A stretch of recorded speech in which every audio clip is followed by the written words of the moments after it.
सगर ने सीसरे धरणी पे पंचो मारो।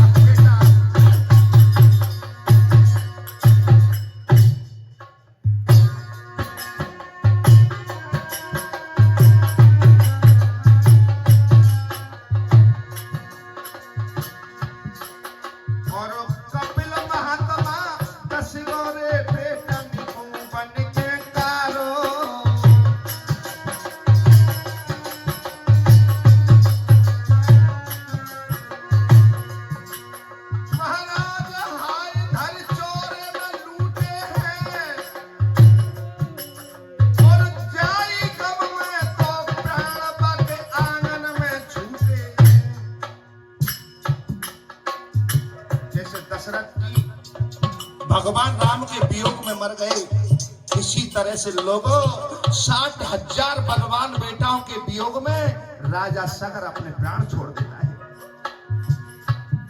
भैया बेटन के गम में तो भूख आंगन में मर गए, पंचों बेटन के गम में तो वो राजा बिलख के मर गए।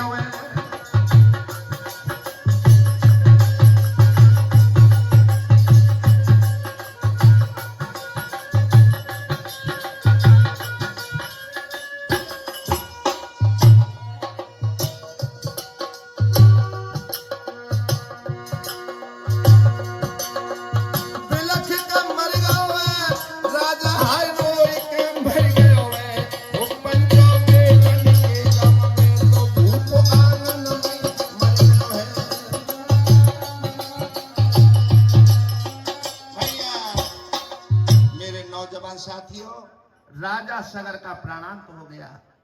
एक बात और बताऊं, मैंने सबसे पहले कही तुमसे कि बाकी 60,000 बेटाएं और रानी कितनी थी? किसी को याद है कितनी रानी थी? Thank you, very good. जिन्होंने बताया उनके लिए धन्यवाद। मैं उनके लिए धन्यवाद करूंगा। 2 रानी थी। एक रानी के 60,000 बेटा थे। वैसे कहानी तो बहुत लंबी हो जाएगी। आप जानते हो ये 60,000 बेटा कहां से पैदा हुए? ये दुआ के बेटा थे। दुआ यानी जहां दवा काम नहीं करती वहां दुआ काम कर जाती है। इनके कोई संतान नहीं होती थी। तो एक महात्मा की तपस्या करी। तो एक जो कहते हैं, हमारे यहाँ कहते हैं क्या कि उसको घिया कहते हैं, घिया सब्जी जो बनाते हैं घिया की। और हमारे गांव में कहते बातें लौकी, क्यों बोलने लौकी जाते पेड़ पे तका वो तो ज्यादातर बिटोरा पे या छान पे ज्यादा हमारी भाभी लगा करती है। लच्छो भाभी को गाँव में रोडिन में घिया, यहाँ कहते हैं घिया, हमारे गांव में क्या कहते हैं? लौकी। अच्छा, गांव में लौकी बोलते हैं। हाँ देखो, हमारी बहन जी बोल रही है कि हियर घिया कहता, गांव में तो नौकिया ही बोलते हैं। तो नौकिया यानी लौकी। ये एक महात्मा ने इनसे कहा कि आप घिया तोड़ करके लाइए। हाँ जी बहन जी, बिल्कुल सही है आपकी बात। तो सूखी लौकी यानी घिया तोड़ के लाए। जब आप घिया इसको खाली करो, सूखी थी, बिल्कुल सूख रही थी, कुछ नहीं था उसके अंदर। जब सूखी घिया लाए और महात्मा ने उस घिया को भगत जी महाराज खाली करवाया, एक परात में या थाली में, जो भी एक पात्र में, उसे खाली करवाया। और खाली करवा करके उन्होंने मंत्र से अभिमंत्रित जल लेकर के उसमें छींटा मारे, क्योंकि इनकी तपस्या पे प्रसन्न हुए वो संत। कहते हैं भगवान राम ने कहा है कि मोर वचन पड़ जाए सब फीका, और ये संत वचन पत्थर की मीठा। भगवान राम कहते हैं कि मेरे वचन फीके पड़ जाएंगे, लेकिन संतों के वचन कभी व्यर्थ नहीं जा सकते। और उन पर जो जल के छींटे मारे हैं, वो कितने बीज निकले उस लौकी में, घिया में? 60,000। जो 60,000 बीज थे, वो 60,000 उनके पुत्र प्राप्त हो गए।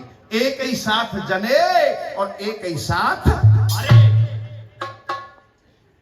जो 60,000 बलवान बेटा मरे, राजा सगर ने अपने प्राण छोड़ दिए। अभी मैंने बताया कि रानी कितनी थी उनके? 2। एक रानी का एक बेटा ही था, वो बच गया। उसका नाम था, क्या था सुनो मैं बताता हूं।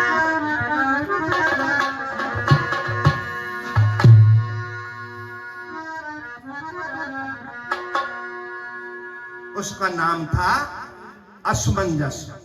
ये भागवत, श्रीमद् भागवत कथा में ये कथा आया करती है जो आज हम आपको सुना रहे हैं। कितने अहो भाग्य हैं, संत प्लस संग, यानी सत्संग में, संतों के सत्य के संग में हम और आप बैठे हैं, संत रूपी सत्य रूपी नाव में। और देखिए आज वो गुरु वशिष्ठ जी आ जाते। सगर कौन थे, एक और बात बताऊं थोड़ी सी। सगर ये भगवान श्री राम के दादा के परदादा थे।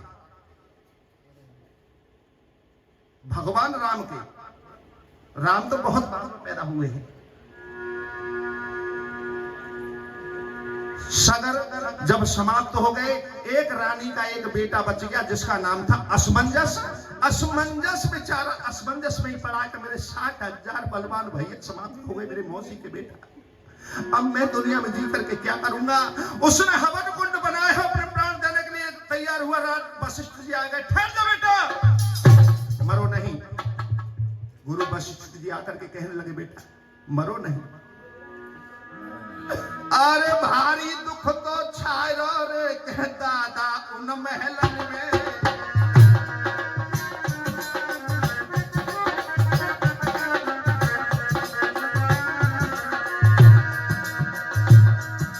तो गुरु वशिष्ठ जी आ गए कि उसी घड़ी बा घर में।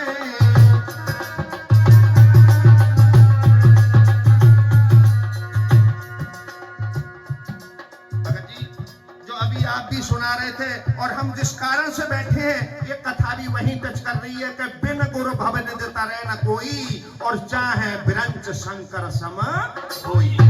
गुरु के बिना कभी पार नहीं हो सकता। तो आज वो असमंजस अपने प्राण देने के लिए तैयार हुआ, जब तक गुरु महाराज आ गए वशिष्ठ जी। कहने लगे, बेटा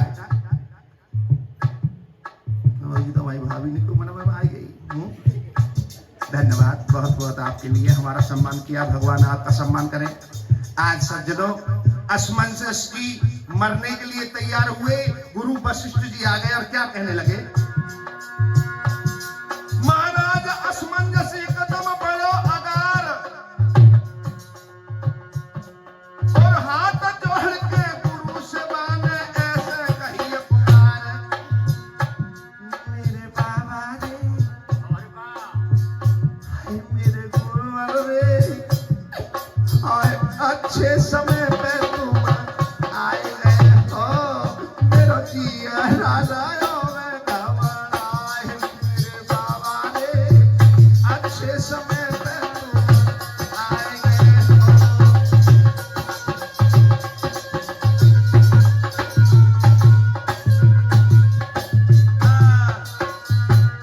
असमंजस राज्य चला रहा है, लेकिन जब तक गुरु वशिष्ठ जी आ गए, कहने लगे, बेटा क्या बात है। कहने लगा, गुरुजी मैं राज्य को तो चला रहा हूं, मगर मैं मुर्दा के समान हूं। वशिष्ठ कहने लगे, क्यों, क्या बात है। तो असमंजस कहने लगा, गुरुजी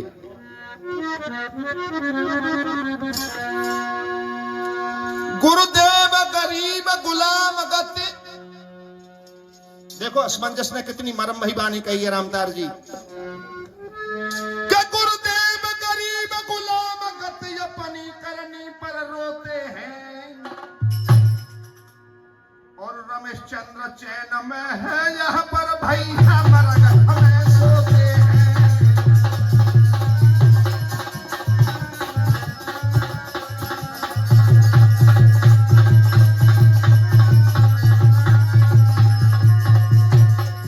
रमेश चंद्र चैन में है यहाँ पर मेरे भैया मरगट में सोते हैं।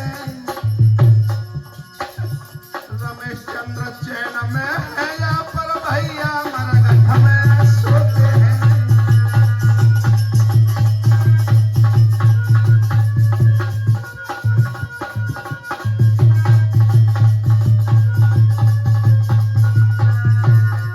कहने लगा, गुरुजी मैं यहाँ चैन में कैसे राज्य चलाऊं, मेरे 60,000 भैया भस्म हो गए।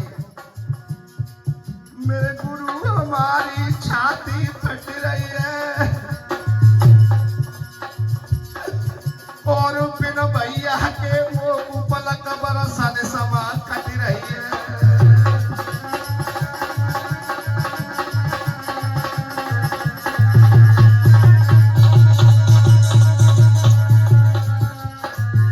वो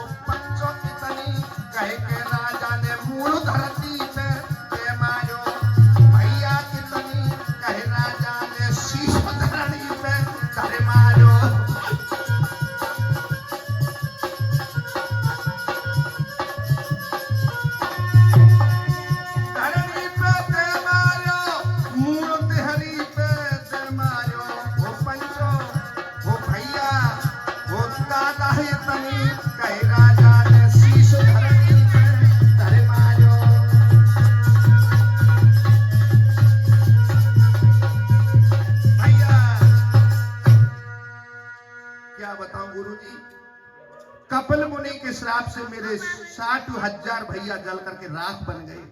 बस उनके दुख में मुझे नींद नहीं आ रही है, उनकी आत्मा कहां बिलख रही होगी। वशिष्ठ जी बोले, बच्चों हम तुम्हें एक अकल बता दें। क्या असमंजस? बोला, बताओ गुरुजी, क्या अकल बता रहे हैं?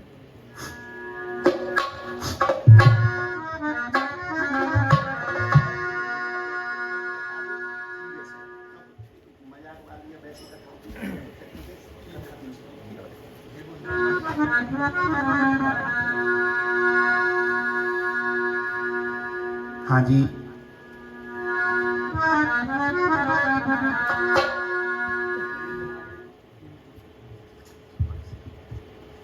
आज अपने ध्यान को वही जुटाएंगे। हमारे मार साहब जी थोड़ा धीरे धीरे, क्योंकि अब तुम भी हमारी तरह बड़े बूढ़े हैगे, पहले जैसे लड़का ना है जो जल्दी जल्दी पाम धरते चले आ रहे हैं। हाँ जी, श्रीमान तुलसी जी मार साहब हमारे लिए ये 50 रुपए का पुरस्कार दिया, भगवान कुछ बना रखें, धन्यवाद। और ये 1 से 1 रुपए का पुरस्कार हमारे लिए और 1 से 1 रुपए का पुरस्कार हमारे भगत जी महाराज के लिए, यानी 200 रुपए से हमें सुनील जी राजौरा साहब सम्मानित कर रहे हैं। भगवान उनके लिए, हम ये प्रार्थना करते हैं कि इनकी नेक कमाई में खूब बरकत रहे, भगवान को सदा सुखी और प्रसन्न बना के रखें। अपने ध्यान को वहीं जुटाएं। गुरु वशिष्ठ जी कहने लगे, असमंजस रो नहीं, मैं तुझे एक अकल बताने जा रहा हूं। बताओ गुरु जी। कर कर के तपस्या ओ असमंजस, तू बदन को खूब तपावेगा। अगर तू तपस्या करे और अपने बदन को तपाए अग्नि में, तो तेरे पुरखाओं का कल्याण हो सकता है। कैसे? जैसे मैंने अभी बताया कि हमारे पुरखाओं को हम गंगा जी लेके क्यों जाते हैं, वो यहीं से प्रचलन चला है माता बहना, ध्यान रखना। गंगा जी का करके तपस्या ओ असमंजस, तू बदन को खूब तपावेगा और तप के बलते ओ बेटा तू गंगा जी को लावेगा।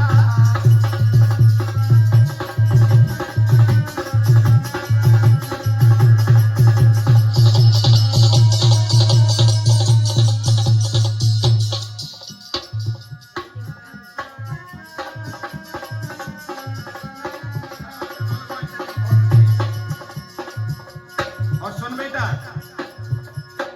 गंगा समझो मेरे बेटा वो पापों को छेनीत पहनिए,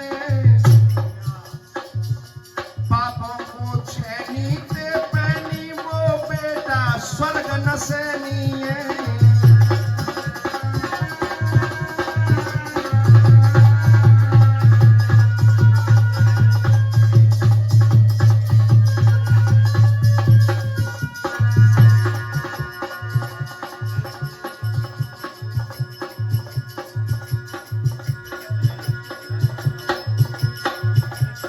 राजू गंगवाल जी आए गए धीरे धीरे,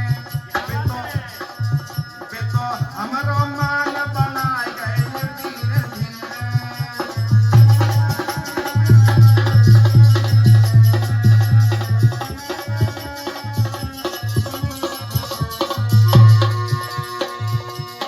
मेरे बाजा पे रंग बरसत वे तो प्रेम की गंगा बहाए गए धीरे धीरे।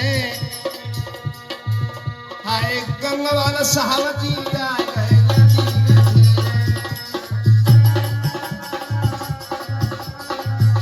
हाँ जी, श्रीमान राजू गंगवाल जी वो हमारे लिए 1 से 1 रुपए देते हैं और 1 से 1 रुपए हमारे भगत जी यानी विक्रमनाथ जी महाराज के लिए देते हैं। भगवान कुछ बना रखे, धन्यवाद। और तुम घबराइए मत, खुले है जान दो, हवाल दे देगा, चिंता मत करो।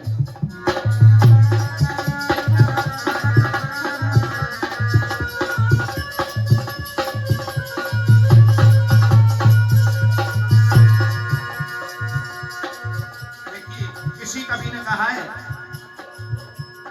अरे अर्थ लगा लियो, अरे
कुछ एक गए सरकाए।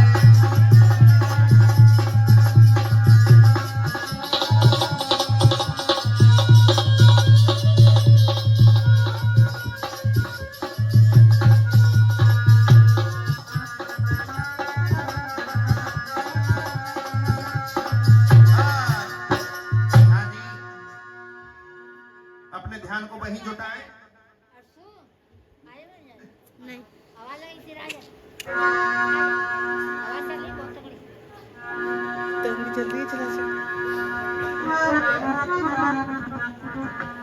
कौन सा तूफान आ रहा है। हाँ जी, वो कहते हैं ना कि कोई अच्छो से अगर कोई ऐसे पहले हम बैठ के टीवी में देखते रामायण आ रही है या कोई महाभारत आ रहा है तो बीच में एडवर्टाइज आ जाती तो बहुत बुरी लगती कि कहाँ से आएगी। तो हमारे ढोलक मास्टर जी यानी हमारे बड़े भैया की थोड़ी सी एडवर्टाइज आएगी ये बीच में, तो थोड़ा सा आपको रोक दिया गया है। मैंने काफी बोला कि अभी एडवर्टाइज मत दो, बोला नहीं कि तो देर दो, थोड़ा कंपनी का प्रचार इनका, तो गए कहीं प्रचार करने, कोई बात नहीं थोड़ी देर में आ जाएंगे। तो हाँ, तो देखो एक बात कहें, जब तक हमारे बड़े भैया ढोलक मास्टर जी धर्म सिंह तमोरी जी आ रहे हैं, जब तक एक छोटी सी बात कहें गांव की। हाँ, तो एक गांव की लड़की रहे, दिल्ली शहर में ब्याही। तो गांव की भाषा में दिल्ली की भाषा में थोड़ा फर्क है। तो जैसे किसी को अगर बाथरूम लगे तो दिल्ली में तो कहते हैं कि बाथरूम जाऊंगा, और गांव में कहते हैं कि पेशाब जाऊंगा। तो बोली फर्क तो है। तो वो लड़का अपने नानी मामा के काफी दिन रहा और वो पेशाब की भाषा सीख गया। तो वो लड़की आई अपने पीहर, और वह लड़का ने कहा मम्मी मम्मी, बोला हाँ छोटा बच्चा रहे, मम्मी मुंह तंगो। एकदम से वो औरत को बेचारी को, वो जो अपने पीहर में आई वो लड़की, उसको शर्म आई। उनकी सहेली थी, ये गांव की क्या भाषा, तुम्हारा बेटा क्या बोलना सीख गया है। बोला बेटा आज के बाद में अगर तुझे बाथरूम लगे ना तो धीरे से मेरे कान में बोल दी मम्मी मैं गाना गाऊंगा, सो मैं समझ जाऊंगी तुझे बाथरूम लग रहा है, मैं बाथरूम करा लाऊंगी। तो मैंने कहा ठीक है। अब लड़का धीरे धीरे धीरे धीरे माँ से जब भी बाथरूम लगती तो वो कहता मम्मी, बोले हाँ मैं गाना गाऊंगा। वो समझ जाती, मैया बड़ी चतुर थी, क्योंकि वो कहते हैं कि गूंगी की भाषा को गूंगी ही जाने और बेटा की भाषा को मैया जान जाती।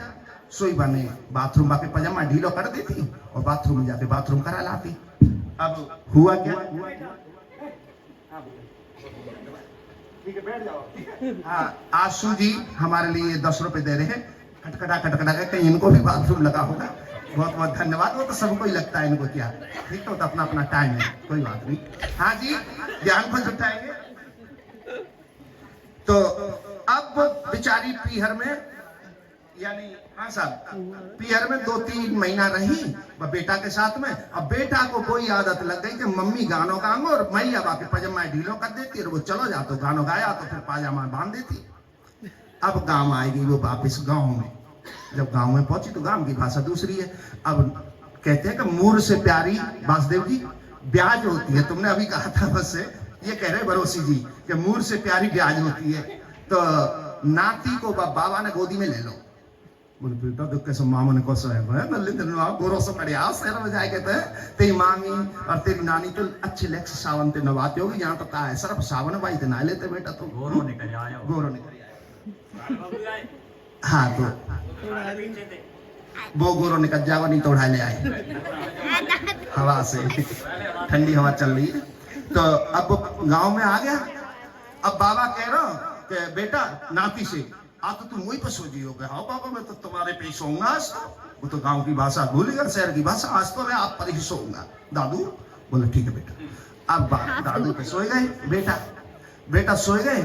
थोड़ी देर बाद में उनको बाथरूम लगा।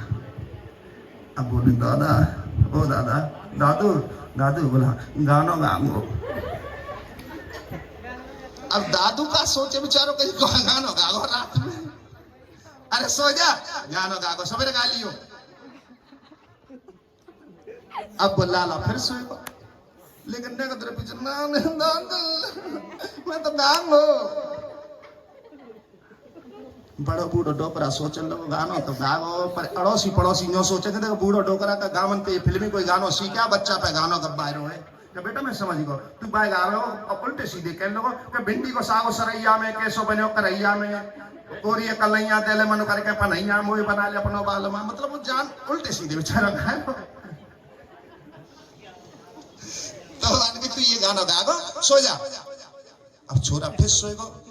लेकिन ढोलक मास्टर जी, हाँ जी, जब सुबह के कोई 2:30-3 बजे और शाम से छोरा को गानो गवास लग रही, लेकिन बाबा ने गानो नहीं गा बंदो।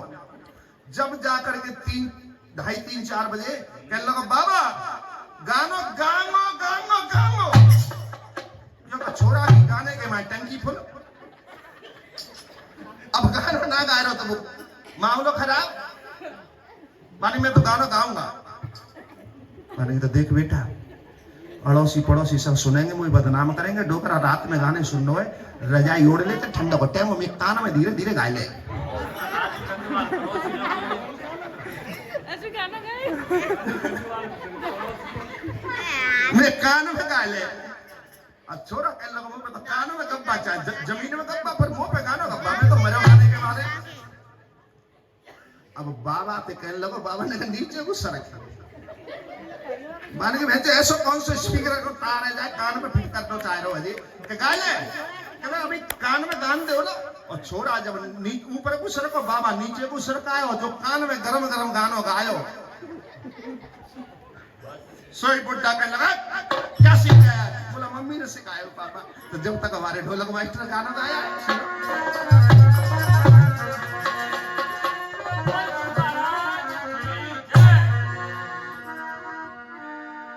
सो पंचो अब कथा पे धर ले ध्यान।